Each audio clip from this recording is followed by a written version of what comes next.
Matapos ang ilang buwang espekulasyon at ugong-ugong na masisibak o magre-resign sa pwesto, tuluyan ang binakante ni Department of Health Secretary Ted Herbosa ang kanyang pwesto. Ngayong araw, inanunsyo ni Palace Press Officer Claire Castro na nag-resign na si Herbosa bilang Health Secretary. Kasunod nito, itinalaga ni Pangulong Ferdinand Marcos Jr. si Dr. Jose Pujalte Jr. bilang bagong kalihim ng Department of Health.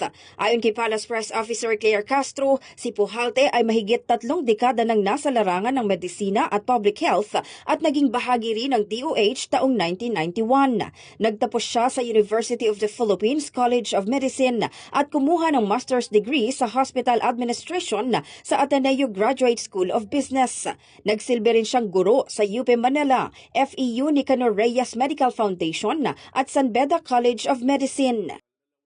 Sa kanyang pagpasok sa DOH, inaasahang pangungunahan ni Dr. Pujalte Jr.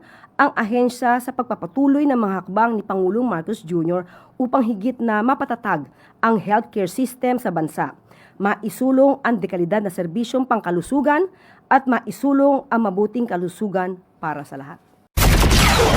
Samantala sa statement naman na inilabas ni Herbosa, ipinaliwanag nitong sumailalim siya sa bilateral knee replacement surgery noong July 7 at kailangan pang kompletuhin ang kanyang physical therapy. Anya ayaw niyang maapektuhan ang kanyang rehabilitation ang araw-araw na trabaho ng DOH kaya nagpasya siyang magsumite ng resignation letter sa Pangulo. Matatanda ang naging kalihim ng DOH si Herbosa noong taong 2023. In the heart of changing lives, ako si Brigada Maricar Sargan ng 105.1 Brigada News FM Manila, The Music and News Authority.